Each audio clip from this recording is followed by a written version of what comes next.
Hello friends, welcome to SSC crackers. और इस channel पर फिर से आपका बहुत बहुत स्वागत है। इस वीडियो में हम लोग एसएससी सिलेक्शन पोस्ट फेज़ 8 के स्ट्रैटेजी के बारे में डिस्कस करेंगे कि इस एग्ज़ाम को आपको कैसे तैयारी करना है, क्योंकि बहुत सारे स्टूडेंट्स का क्वेरी था इसके स्ट्रैटेजी के रिगार्डिंग। तो मैं उसको देखते हुए इस वीडियो में आपके साथ सब कुछ डिस्कस करने वाला हूँ। इस वीडियो में हम लोग एग्ज़ाम के पैटर्न, बुक लिस्ट और आरटीआई की रिप्लाई के द्वारा ये पता चला कि कितने स्टूडेंट्स ने अप्लाई किया है इस पोस्ट के लिए, ठीक है, कितने वैकेंसीज है, ये सभी चीज़ हम लोग इस वीडियो में डिस्कस करेंगे। तो लेट्स स्टार्ट। सबसे पहले तो आप देखिए कि जब एडवर्टीजमेंट आया था, नोटिस आया था इस एग्ज़ाम के बारे में, तो जब एग्ज़ाम का जो डेट था वो आपका कब होता, आपका 10 जून 2020 से लेकर 12 जून 2020 तक आपके ये एग्ज़ाम को होने थे।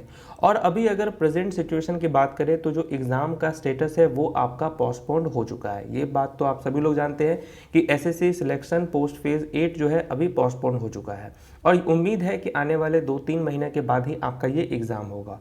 ओके, तो आपके पास टाइम मिल चुका है कि आप अच्छे से और तैयारी कर सकें।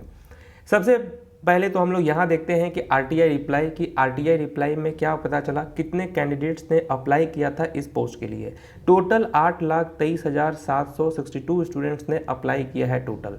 ओके, यहाँ पे अगर मैं आपको बोलूँ तो कंपटीशन यहाँ बहुत ज़्यादा है, लेकिन कोई बात नहीं है। इसमें से आप समझिए कि 70-60% स्टूडेंट्स एग्ज़ाम देने जाएंगे। तो हालांकि जान लीजिए आप कि टोटल जो है 8,23,762 स्टूडेंट्स जो है इस पोस्ट के लिए अप्लाई किए हैं। नेक्स्ट हम लोग देखिए वैकेंसीज के बारे में। तो देखिए वैकेंसीज इसके लिए 1300 से 1400 लोग हैं, ठीक है। 1300 to 1400 स्टूडेंट्स जो है इतने के लिए ये निकाला गया है आपको पोस्ट, ठीक। अब देखिए स्कीम ऑफ एग्जामिनेशन की बात करें तो आप देखिए कि general intelligence, general awareness, quantitative aptitude और basic English, number of questions 25, 25, 25, 25 और 50 मार्क्स के ये आपके टोटल हैं, ठीक है। तो इसका मतलब ये हुआ कि टोटल 100 क्वेश्चंस और आपके कितने मार्क्स रहने जा रहे हैं, 200 मार्क्स। एक क्वेश्चन के लिए आपको मिलेंगे 2 मार्क्स और अगर आप नेगेटिव करते हैं, ठीक है, अगर आप नेगेटिव आंसर देते हैं तो 0.50 आपका कट हो जाएगा, यानी 1/4 कट होगा आपका। तो ये ध्यान देने की बात है कि आप समझिए कि आपको नेगेटिव नहीं करना है, क्योंकि नेगेटिव करते हैं तो सीधे आपका 1/4 मार्क्स डिडक्ट हो जाएगा, इसीलिए नेगेटिव पे ज़्यादा ध्यान नहीं देना है। और इस पैटर्न को आप अगर अच्छे से देखेंगे तो आपको ये समझ में आ जाएगा कि जैसा एग्ज़ाम आपका सीजीएल में होता है, एसएससी सीजीएल में, वैसा ही एग्ज़ाम जो है आपका ये सिलेक्शन पोस्ट फेज़ 8 का भी होगा, ठीक है। एसएससी सीजीएल, सीएचएसएल का जो भी पैटर्न है, सेम पैटर्न पे आपके ये एग्ज़ाम रहने वाले हैं। टाइम आपको 60 मिनट्स ही मिलेंगे, 1 घंटे में आपको पेपर देना है। समझ गए बात को। अगर यहाँ पर मैं बात करूँ तो देखिए 3 तरह के आपके डिपार्टमेंट के आपके एग्ज़ाम होंगे, ठीक है। सबसे पहले तो देखिए मैट्रिक लेवल पे आपका एग्ज़ाम होगा, आपको हायर सेकेंडरी लेवल पे एग्ज़ाम होगा और ग्रेजुएशन और उससे एबव लेवल पे आपका एग्ज़ाम होगा, ठीक है। तो जो स्टूडेंट्स भी मैट्रिक लेवल के हैं उनको एक, अब जैसे मैट्रिक का कोई स्टूडेंट्स है और उसने इसने एसएससी फेज़ 8 वाले में अप्लाई किया है, तो उसका सिलेबस जो है एकदम कुछ थोड़ा डिफरेंट होगा और इतना भी डिफरेंट नहीं होगा जितना वो जैसे कि हायर सेकेंडरी सीएचएसएल वाले में हो या आपका ग्रेजुएशन लेवल में, वैसा नहीं है, ठीक है। मैट्रिक लेवल का आप समझिए सिलेबस जैसा भी आपका एसएससी सीएचएसएल का सिलेबस है, जो भी पैटर्न है क्वेश्चन पूछने का, सेम टू सेम आपके मैट्रिकुलेशन लेवल के स्टूडेंट्स को देना होगा। अगर कोई बच्चा हायर सेकेंडरी लेवल का है, यानी कि अगर वो 10+2 कर चुका है और वो अप्लाई किया है इस पोस्ट के लिए, तो उसका जो एग्ज़ाम का सिलेबस है, ठीक है, वो एकदम वो भी सीएचएसएल ही लेवल का है जैसा एग्ज़ाम होता है आपका एसएससी सीएचएसएल का। और अगर कोई स्टूडेंट ने ग्रेजुएशन लेवल का अगर ग्रेजुएशन कर चुका है और उसने अप्लाई किया है तो उसका same to same SSC CGL level का सिलेबस होगा। तो कहने का मतलब ये है कि आप अगर कोई भी ऐसे आप मैट्रिक के स्टूडेंट्स हो, हायर सेकेंडरी लेवल के स्टूडेंट्स हो और अगर आप ग्रेजुएशन लेवल के हों, लेकिन पैटर्न आपका सेम टू सेम ही रहने वाला है। एग्जाम उसी तरीके से होंगे। रीजनिंग के हो सकता है कि मैट्रिक वाले के इजी क्वेश्चन आ जाए, ग्रेजुएशन लेवल के थोड़ा हार्ड आ जाए, बस सिलेबस तो आपका सेम ही रहना है, ठीक है। तो जितने भी लोग, अगर देखिए अब ऐसा तो नहीं है कि पर्टिकुलरली आपने इसी पोस्ट के लिए अप्लाई किया है, ये तो श्योर बात है कि आपने सीएचएसएल का भी फॉर्म डाला होगा, सीजीएल का भी फॉर्म डाला होगा और उसमें स्टेनो का भी डाला होगा। जो जो फॉर्म आता रहता है आप डालते रहते हैं, तो इसका मतलब ये तो नहीं है कि आप सब एग्ज़ाम के लिए अलग अलग तैयारी करें, ऐसा नहीं होता है। मेरा आपसे मतलब यही है कहना आपसे, सिर्फ अगर आप सीजीएल का तैयारी कर रहे हो, ठीक है, या सीएचएसएल का तैयारी कर रहे हो, और इसके रिगार्डिंग आपने कोई सा भी फॉर्म एसएससी का भरा हो, चाहे वो स्टेनो का भरा हो, चाहे वो आप सिलेक्शन पोस्ट फेज 8 का भरा हो, सीपीओ का भरा हो, समझे, तैयारी एक ही हिसाब से करना है सीजीएल लेवल का। समझ गए बात को। अब देखिए यहाँ पर कुछ ऐसे हैं कि देखिए यहाँ पर डाल रखा है एसएससी ने, ये जो पोस्ट वाले ने, कि आपको कितने लोग क्वालिफाई कर सकते हैं। तो जो भी एग्ज़ाम होगा उसमें यूअर वाले को 35% मिनिमम लाना है, तभी वो नेक्स्ट पेज के लिए क्वालिफाई करेंगे।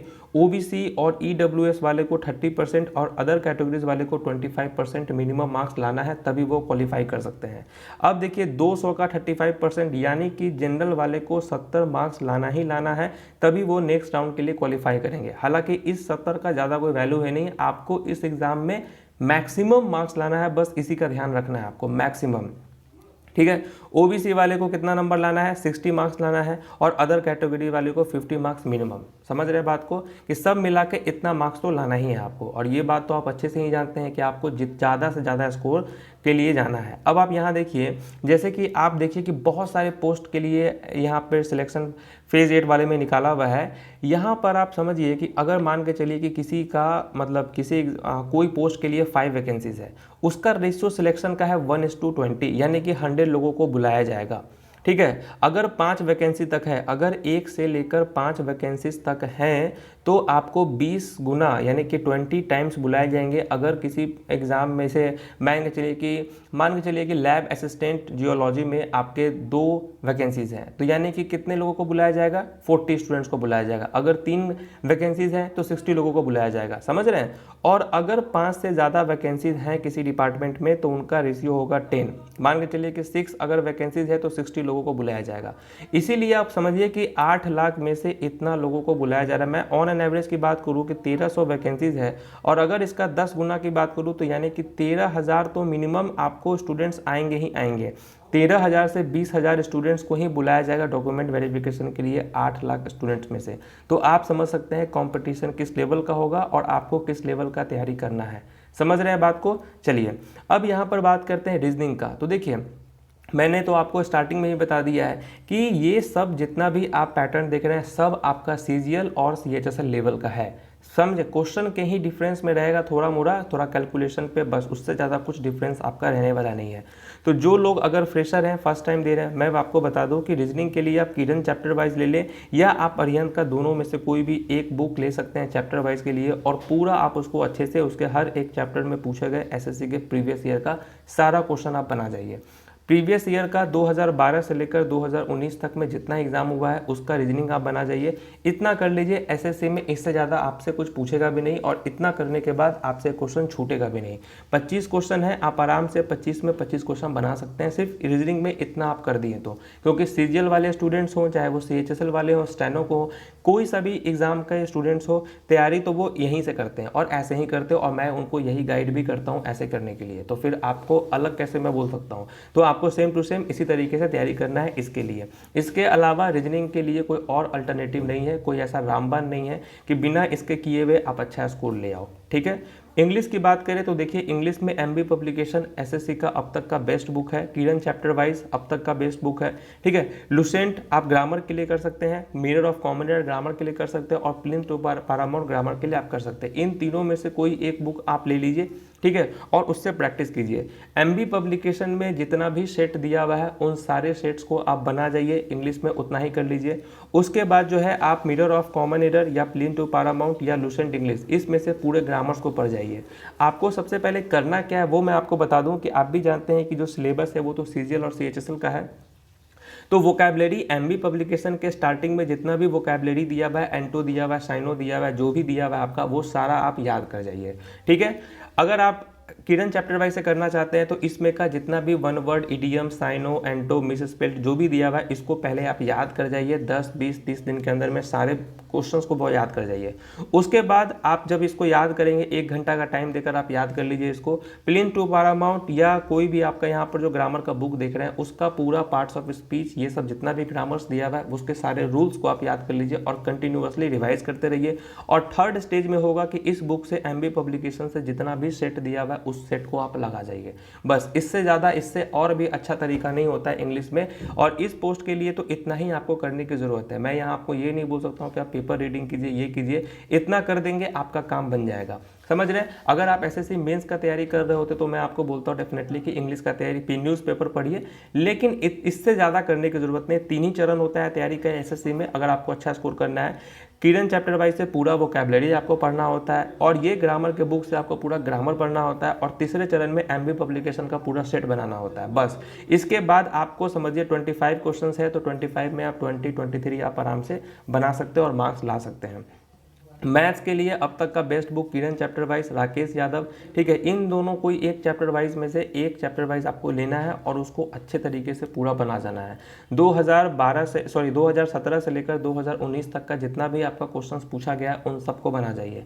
और अगर आपने कोई भी चैप्टर्स अभी तक पढ़ा ही नहीं है, कुछ आपको आता ही नहीं है, तो सबसे पहले क्या कीजिए कि किसी भी चैनल से, कोई भी यूट्यूब चैनल जैसे कि मैथ्स का हो, चाहे वो जीवी मूवर का चैनल हो, चाहे वो अभिनव मैथ्स, किसी का भी चैनल आपको दिख रहा जाए मैथ्स का, आप वहाँ से क्या कीजिए कि मैथ्स आप पढ़िए और आराम से क्या कीजिए कि वहाँ से पहले समझ लीजिए पूरे को, और उसके बाद आप क्या कीजिए कि इस चैप्टर वाइज में से चैप्टर बनना स्टार्ट कीजिए। जैसे मान के चलिए कि अब जीवी मूवर के चैनल पे अगर मैथ्स का कोई चैनल है, अगर वहाँ पर आपको दिख जाए परसेंटेज का चैप्टर या टाइम एंड डिस्टेंस या आप अलजेब्रा का कोई चैप्टर है, वहाँ पर सर ने आपको पढ़ाया होगा, उसको पहले पढ़िए, अच्छे तरीके से पढ़ जाइए, सारे क्वेश्चंस लगा लीजिए कैसे बनता है, और उसके तुरंत बाद आप चैप्टर वाइज उठाइए और उसको बनाना आप स्टार्ट कर दीजिए। ठीक है, वही कोई इन दोनों बुक में से कोई एक बुक को आप कर लीजिए, बस इतना कर लीजिए। राकेश यादव का क्लास नोट्स होता है, वहां से भी आप अपने आप को गाइड कर सकते हैं, जैसा आपको लगे बस करके। बस आपका एक ही एम होना चाहिए कि हर एक चैप्टर का 300 क्वेश्चंस आपको बना लेना है। बस प्रीवियस में जो भी पूछा है आपको बना लेना है मैथ्स का, बस इतना आप कीजिए, आपका काम हो जाएगा। इसका तैयारी बस इससे हो जाएगा। ठीक है, जीके के लिए आप जो है लुसेंट या लुसेंट का ऑब्जेक्टिव या मनोहर पांडे, इन्हीं तीनों बुक में से जो भी आपका दिया हुआ है इन तीन बुक में से ये बुक लीजिए, चाहे आप ये बुक लीजिए, ये दोनों में से कोई एक बुक लीजिए और इसके सारे ऑब्जेक्टिव्स को बनाना स्टार्ट कर दीजिए। बस इतना कर लीजिए आप। इतना करने के बाद जो है आपका स्कोर डेफिनेटली जीके में भी 30-35 प्लस आ जाएगा। मेरे चैनल्स को रेगुलरली फॉलो करते रहिए। अगर इन सब चीज़ को अगर आप कर देते हैं तो निश्चित है कि स्कोर आपका जीके में 35 प्लस ही रहेंगे। ठीक है, और इस तरीके से ये पूरे स्टेप्स को करने के बाद, इसके अलावा आपको अपना ज़्यादा दिमाग लगाना नहीं है, क्योंकि एसएससी में इतना ही करने पर सिलेक्शन भी होता है। आप अगर ज़्यादा करेंगे तो हो सकता है कि आप इन सब चीज़ को रिवाइज नहीं कर पाएँ, क्योंकि रिवीजन तो मस्ट है, और आप क्या करेंगे, ज़्यादा चीज़ में उलझेंगे तो आप रिवाइज नहीं कर पाएंगे। अगर आपके पास एक ही बुक होगा तो उसी को आप 10 बार रिवाइज कर लेंगे, अगर आपके पास 10 बुक होगा तो आप किसी को रिवाइज नहीं करेंगे, आपका परफॉर्मेंस अच्छा नहीं होगा। इतना कर लीजिए, और उम्मीद करते हैं हम इतना करने के बाद आपका स्कोर 150, 160 इसके ऊपर भी आ जाएगा, सिर्फ इतना कर लेने के बाद में। अब आपके ऊपर है कि आप कैसे करते हैं। पोस्ट बहुत सारे हैं सब, देखिए अब क्या है कि मैट्रिकुलेशन, ग्रेजुएशन या इंटरमीडिएट पोस्ट सबके लिए अलग अलग है। एडमिट कार्ड आपका एक ही आएगा, ग्रेजुएशन लेवल के लिए भी एडमिट कार्ड एक ही आएगा, सबके लिए एक ही आएगा। बस आपको अभी पोस्ट के बारे में सोचना नहीं है, अभी आपको प्रिपरेशन के बारे में सोचना है। और अगर आप CHSL या CGL का तैयारी कर रहे हैं तब तो आपको इसके लिए एडिशनल तैयारी करने की ज़रूरत नहीं है, समझ रहे हैं। और अगर आप मतलब सिर्फ और सिर्फ इसी पोस्ट का तैयारी कर रहे हैं तो आपको जितना मैंने बताया उतना आप कीजिए। समझ गए बात को? चलिए, उम्मीद है कि आपको ये वीडियो पसंद आया होगा, समझ में भी आया होगा। तो अगर आपको समझ में आया होगा, सब कुछ किया होगा, कमेंट करके जाना। कुछ और प्रॉब्लम्स होगा मैं उस पर वीडियोस बना दूंगा। तो मिलते हैं आपसे नेक्स्ट वीडियो में, तब तक के लिए ऑल द बेस्ट।